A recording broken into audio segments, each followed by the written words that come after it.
সেই জন্য আমরা দেশে আমাদের একমাত্র লক্ষ্য, একমাত্র কথা, আমরা গণতন্ত্র ফেরত চাই, আমরা নির্বাচিত পার্লামেন্ট চাই এবং আমরা নিরপেক্ষ নির্বাচনের মধ্য দিয়ে সেটা চাই। খুব পরিষ্কার করে বলে দিতে চাই এই সরকারকে, এই অন্তর্বর্তী সরকারকে, যে আপনি শতভাগ নিরপেক্ষ থাকবেন। আপনার উপদেষ্টা মন্ডলীর সদস্যদের মধ্যে কেউ কেউ কোন দলের জন্য পক্ষপাতিত্ব করছেন বলে বিভিন্ন জায়গায় অভিযোগ আসছে। আমরা এটা শুনতে চাই না।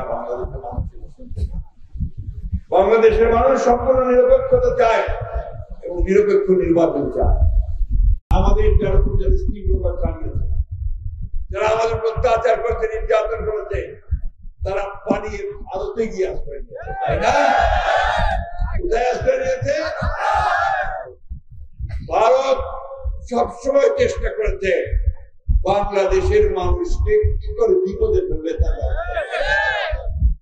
পানির হিস্সা আমাদের দেয় নাই, তিস্তার হিস্সা পায় নাই, ফরাক্কার ন্যায্য হিস্সা পায় নাই, পুরো নদীর ন্যায্য হিস্সা আমরা এখন পর্যন্ত পাই। আমাদের সীমান্তে গুলি করে হত্যা করা হয় নিরীহ মানুষদেরকে। পৃথিবীর কোন দেশে তা হয়? আমাদের নির্বাচনগুলোতে হস্তক্ষেপ করেছে, বিগত নির্বাচনগুলোতে তারা হস্তক্ষেপ করেছে। তাই আমাদের পরিষ্কার কথা, বন্ধুত্ব আমরা চাই, সেই বন্ধুত্ব হতে হবে সমান মর্যাদা নিয়ে এবং আমাদের আভ্যন্তরীণ বিষয়ে হস্তক্ষেপ না করে।